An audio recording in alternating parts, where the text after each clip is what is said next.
Hi good morning. അപ്പോൾ നമ്മൾ ഇന്ന് ഉണ്ടാക്കാൻ പോകുന്നത് ഒരു ബ്രേക്ക്ഫാസ്റ്റ് റെസിപ്പിയാണെന്ന് മനസ്സിലായല്ലോ. കാണുമ്പോൾ തന്നെ അറിയാം നിങ്ങൾക്ക് പൂരിയാണെന്നുള്ളത്. അപ്പോൾ ഈ ഒരു പൂരിക്ക് എന്താണ് പ്രത്യേകത എന്ന് വെച്ചിട്ടുണ്ടെങ്കിൽ ഇത് നെയ്യ് ചേർത്തിട്ടാണ് നമ്മൾ ഈ ഒരു പൂരി ഉണ്ടാക്കുന്നത്.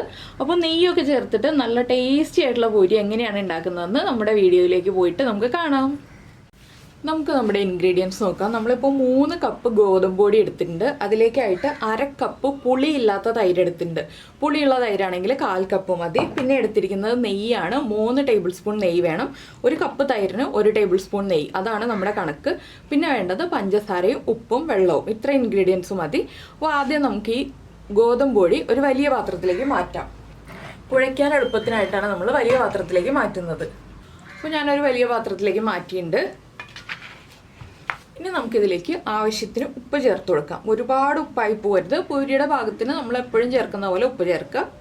പിന്നെ നമ്മൾ ചേർക്കുന്നത് പഞ്ചസാരയാണ്. പഞ്ചസാര ചേർക്കുന്നത് നല്ല ക്രിസ്പി ആയിട്ടിരിക്കാനാണ് പൂരി.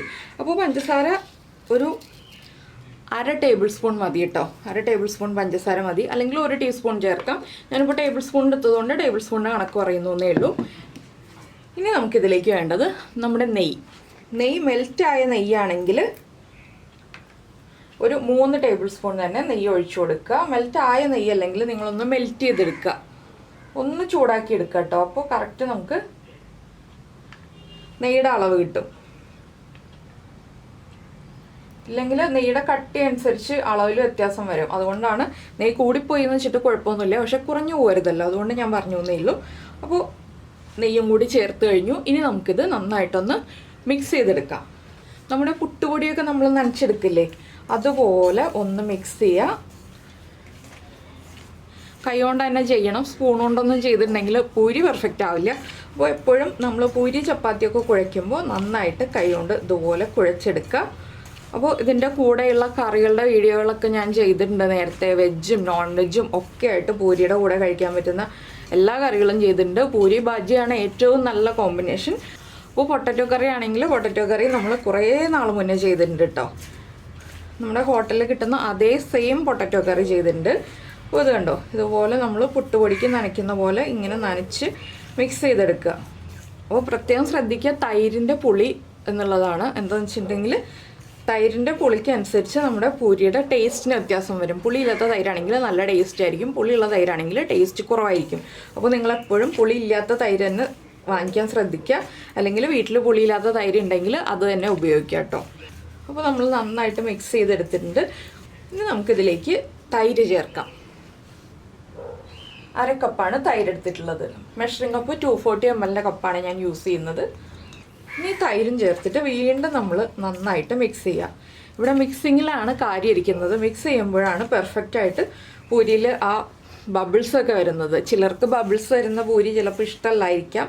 അതൊക്കെ നമ്മുടെ പേഴ്സണൽ ചോയ്സാണ്. നല്ല ബബിൾസ് വന്ന് ക്രിസ്പി ആയിട്ടുള്ള പൂരിയല്ലേ കഴിക്കാൻ നല്ല ടേസ്റ്റ്. അപ്പോൾ നമുക്ക് തൈര് കൊണ്ട് എത്രത്തോളം നനയ്ക്കാൻ പറ്റുമോ അത്രയും നനച്ചെടുക്കുക. അതിന് ശേഷം മാത്രം വെള്ളം ചേർത്ത് കൊടുക്കുക. തൈരിൻ്റെ ഒപ്പം തന്നെ വെള്ളം ചേർത്ത് കൊടുക്കരുത്. അപ്പോൾ ഞാൻ ഈ പൂരിയുടെ കൂടെ കഴിക്കാൻ പറ്റിയ വേറൊരു കറി അടുത്ത ദിവസം ഷെയർ ചെയ്യാം കേട്ടോ. ഒരു മത്തങ്ങ കറി ഉണ്ട് നമ്മുടെ പൂരിയുടെ കൂടെ കഴിക്കാൻ നല്ല ടേസ്റ്റാണ്. അപ്പോൾ എൻ്റെ കയ്യിൽ ഇന്ന് പച്ചമുളകില്ല, അതുകൊണ്ടാണ് ഞാൻ ഇന്നിപ്പോൾ ഈ പൂരിയുടെ കൂടെ ആ കറി ഉണ്ടാക്കാത്തത്. പച്ചമുളക് തീർന്നു പോയി. പിന്നെ നിങ്ങൾ നമ്മുടെ റെസിപ്പികളൊക്കെ ഉണ്ടാക്കുന്നുണ്ടെങ്കിൽ അതിൻ്റെ ഫോട്ടോകളൊക്കെ ഒന്ന് വാട്സാപ്പ് ചെയ്ത് തരൂ കേട്ടോ. എനിക്കത് കാണുമ്പോൾ വളരെ സന്തോഷമാണ്. കുറേ പേരൊക്കെ വാട്സാപ്പ് ചെയ്യാറുണ്ട്. എന്താണെന്ന് വെച്ചാൽ നമ്മുടെ റെസിപ്പി ഉണ്ടാക്കിയിട്ട് സക്സസ് ആയി, ഇഷ്ടമായി എന്ന് കാണുമ്പോൾ നമുക്ക് വളരെ സന്തോഷമാണല്ലോ. അപ്പോൾ ഇതാ ഇത്രയും നനഞ്ഞിട്ടുണ്ട്. ഇനി നമുക്ക് വെള്ളം ചേർത്ത് നനച്ചെടുക്കല്ല കേട്ടോ, കുഴച്ചെടുക്കാം. കുറച്ചായിട്ട് വെള്ളം ചേർക്കുക. ഒരുമിച്ച് തന്നെ വെള്ളം ചേർത്ത് കൊടുക്കരുത്. എന്താണെന്ന് വെച്ചാൽ തൈരിൻ്റെ നനവും കൂടി ഉള്ളതുകൊണ്ട് നമ്മുടെ പൊടി വേഗം തന്നെ വെള്ളം അബ്സോർബ് ചെയ്ത് കുഴഞ്ഞ് കിട്ടും. അധികം സമയം എടുക്കില്ല. നമ്മൾ ചപ്പാത്തിക്കൊക്കെ പൊടി കുഴയ്ക്കുന്ന അത്രയും സമയം എടുക്കില്ല. പിന്നെ ഇതൊരു 1 hour റെസ്റ്റ് ചെയ്യാൻ വയ്ക്കണം കേട്ടോ. അത് നിർബന്ധമായിട്ടുള്ള കാര്യമാണ്. അപ്പോഴാണ് നല്ല സോഫ്റ്റ് ആവുക.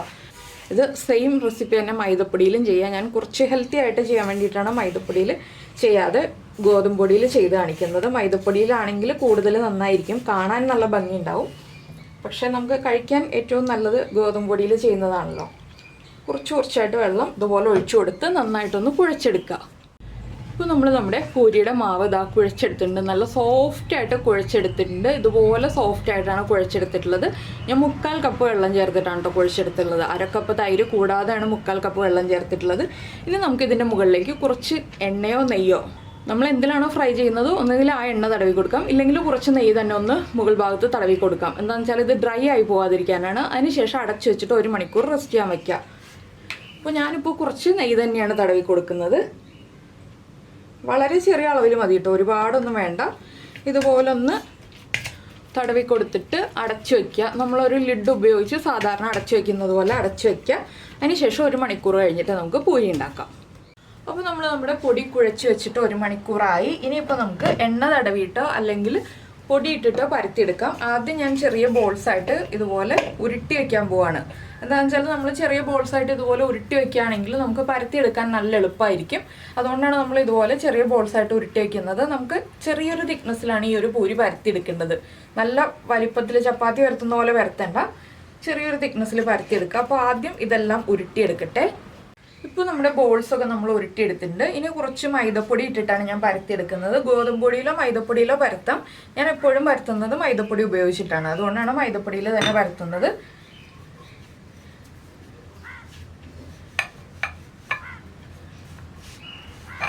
സാധാരണ നമ്മൾ ചപ്പാത്തിയും പൂരിയൊക്കെ പരത്തുന്ന പോലെ തന്നെ പരത്തിയെടുക്കുക. ഷേപ്പിൽ തന്നെ വേണമെന്നുണ്ടെങ്കിൽ നിങ്ങൾ ഒരു ചെറിയ പ്ലേറ്റ് എടുത്തിട്ട് അല്ലെങ്കിൽ ഒരു പാത്രത്തിൻ്റെ അടപ്പെടുത്തിട്ട് ഒന്ന് കട്ട് ചെയ്തെടുക്കുക. അപ്പോൾ നമുക്ക് കറക്റ്റ് ഷേപ്പിൽ കിട്ടും. ഞാനിതപ്പോൾ എല്ലാം പരത്തിയെടുക്കട്ടെ. നമ്മൾ ഉരുട്ടുന്നത് കറക്റ്റാണെങ്കിൽ പരത്തുന്നതും കറക്റ്റായിട്ട് തന്നെ വരും കേട്ടോ. ആദ്യമായിട്ടൊക്കെ പരത്തുകയാണെങ്കിൽ മാത്രമേ കുറച്ച് ഷേപ്പൊക്കെ മിസ്സായി പോവുള്ളൂ. അപ്പോൾ ഇത് പരത്തി കഴിഞ്ഞിട്ട് നമുക്ക് പൊരിച്ചെടുക്കാം. ആദ്യം ഞാൻ പരത്തിയെടുക്കട്ടെ കുറച്ച്. ഇപ്പോൾ നമ്മുടെ പൂരി ഞാൻ എന്താ പരത്തി എടുത്തിട്ടുണ്ട്. എല്ലാം പ്ലേറ്റിൽ വെച്ചിട്ടില്ല. എന്താണെന്ന് വെച്ചാൽ ചെറിയ പ്ലേറ്റ് അല്ലേ, ഇതിലെല്ലാം കൂടി കൊള്ളില്ല. കൊള്ളുന്ന അത്രയും ഞാൻ വെച്ചിട്ടുണ്ട്. ഇനി നമുക്കിത് പൊരിച്ചെടുക്കാം. അപ്പോൾ നമ്മുടെ എണ്ണ നന്നായിട്ട് ചൂടായി വന്നിട്ടുണ്ട്. എണ്ണ ചൂടായോ എന്ന് നോക്കാനുള്ള കാര്യങ്ങളൊക്കെ നിങ്ങൾക്ക് അറിയാമെന്ന് വിചാരിക്കുന്നു. നമ്മൾ ആദ്യം ഒരു ചെറിയ പീസ് മാവിട്ട് കൊടുക്കുക. അത് കറക്റ്റായിട്ട് പൊങ്ങി വരുന്നുണ്ടെങ്കിൽ എണ്ണ ചൂടായിട്ടുണ്ടെന്നാണ്. അപ്പോൾ നമുക്ക് നമ്മൾ പരത്തി വെച്ച പൂരി എണ്ണയിലേക്ക് ഇട്ട് കൊടുക്കാം. അത്യാവശ്യം കുറച്ച് എണ്ണ വേണം, എങ്കിലേ നന്നായിട്ട് പൊങ്ങി വരുള്ളൂ. ഇതുപോലെ ഒന്ന് പൊങ്ങി തുടങ്ങുമ്പോൾ നമ്മൾ സൈഡിൽ നിന്ന് പതുക്കെ ഒന്ന് പ്രസ് ചെയ്ത് കൊടുക്കുക. കണ്ടോ, നല്ല സോഫ്റ്റായിട്ട് അതുപോലെ തന്നെ നല്ല ബോൾ ഷേപ്പിൽ പൊങ്ങി വന്നിട്ടുണ്ട്. അപ്പോൾ ഞാൻ എൻ്റെ അടുത്ത സൈഡിലേക്ക് തിരിച്ചിട്ടു. പൂരി പരത്തി കഴിഞ്ഞിട്ടുണ്ടെങ്കിൽ വേഗം ഫ്രൈ ചെയ്തെടുക്കാം കേട്ടോ. പരത്തി എടുക്കാനുള്ള ആ ഒരു സമയം മാത്രമേ നമുക്ക് കൂടുതലായിട്ട് പോവുള്ളൂ. അപ്പോൾ നമ്മുടെ പൂരി ഇതാ റെഡി ആയി കഴിഞ്ഞു. അപ്പോൾ നമ്മുടെ ആദ്യത്തെ പൂരി ഫ്രൈ ചെയ്ത് മാറ്റിയിട്ടുണ്ട്. ഇനി നമുക്ക് അടുത്തതും ഇതുപോലെ തന്നെ ഫ്രൈ ചെയ്തെടുക്കാം. എല്ലാ പൂരിയും ഇതുപോലെ ഫ്രൈ ചെയ്തെടുക്കാം. അപ്പോൾ ഇനി എല്ലാം ഫ്രൈ ചെയ്ത് കഴിഞ്ഞിട്ട് നമുക്ക് ബാക്കിയുള്ള കാര്യങ്ങൾ പറയാം കേട്ടോ. ഞാൻ എല്ലാം ഫ്രൈ ചെയ്തെടുക്കട്ടെ. അപ്പോൾ നമ്മുടെ പൂരികളൊക്കെ ഇതാ ഫ്രൈ ചെയ്തെടുത്തിട്ടുണ്ട്. ഇത് എത്ര സമയം കഴിഞ്ഞാലും താഴ്ന്നു പോവില്ല കേട്ടോ. പൊങ്ങി കിട്ടിയിട്ടുണ്ടെങ്കിൽ അതുപോലെ തന്നെ നിന്നോളും കുറേ സമയത്തേക്ക്. അതുപോലെ തന്നെ നല്ല സോഫ്റ്റാണ്. ഞാനിപ്പോൾ ഒരെണ്ണം കാണിച്ചു തരാം. ഇതാ ഞാനിപ്പോൾ ഒരു പൂരി എടുത്തിട്ടുണ്ട്. ഇതുപോലെ നമ്മളിങ്ങനെ ചുരുട്ടി കൂട്ടിയെടുക്കുകയാണെങ്കിൽ നല്ല സോഫ്റ്റായിട്ട് ഇരിക്കുന്നുണ്ട്. എല്ലാവർക്കും കഴിക്കാൻ വളരെ സോഫ്റ്റായിട്ടുള്ളൊരു പൂരിയാണ്. അപ്പോൾ എല്ലാവരും ഉണ്ടാക്കി നോക്കുക. ഉണ്ടാക്കി നോക്കി കഴിഞ്ഞിട്ട് ഇഷ്ടമായി കഴിഞ്ഞിട്ടുണ്ടെങ്കിൽ കമൻറ്റ് ചെയ്യാനും ലൈക്ക് ചെയ്യാനൊന്നും മറന്നു പോകരുത്. അതുപോലെ തന്നെ നമ്മുടെ ചാനൽ ആദ്യമായിട്ട് കാണുകയാണെങ്കിൽ നമ്മുടെ വീഡിയോ പ്രസൻറ്റ് ചെയ്യുന്ന രീതിയൊക്കെ ഇഷ്ടമായി എന്നുണ്ടെങ്കിൽ നമ്മുടെ ചാനലൊന്ന് സബ്സ്ക്രൈബ് ചെയ്ത് സപ്പോർട്ട് ചെയ്യണേ. സബ്സ്ക്രൈബ് ചെയ്യുന്നതിന് ഈ വീഡിയോയുടെ താഴെയുള്ള റെഡ് സബ്സ്ക്രൈബ് ബട്ടൺ ഒന്ന് ക്ലിക്ക് ചെയ്യുക. ആൻഡ് റൈറ്റ് സൈഡിലുള്ള ബെല്ലൈക്കണും ക്ലിക്ക് ചെയ്യുക. അപ്പോൾ ഓൾ എന്ന് പറഞ്ഞിട്ടൊരു ഓപ്ഷൻ കാണാം. ആ ഓളും കൂടി പ്രസ് ചെയ്തിട്ടുണ്ടെങ്കിൽ ഞാൻ എപ്പോഴും വീഡിയോ അപ്ലോഡ് ചെയ്യുമ്പോൾ നിങ്ങൾക്ക് നോട്ടിഫിക്കേഷൻ വരും. അപ്പോൾ ഞാനിപ്പോൾ 2 കളറിലാക്കി എടുത്തിട്ടുണ്ട്. എന്താണെന്ന് വെച്ചാൽ കുറച്ച് മൊരിച്ചു എടുത്തിട്ടുണ്ട്, കുറച്ച് അധികം മൊരിയാതെ എടുത്തിട്ടുണ്ട്. ഇതാണ് കറക്റ്റ് പൂരിയുടെ കളറ്. അപ്പോൾ നിങ്ങൾക്ക് ഈ ഒരു കളർ മതിയെന്നുണ്ടെങ്കിൽ ഇത്രയും മൊരിച്ചെടുക്കുക.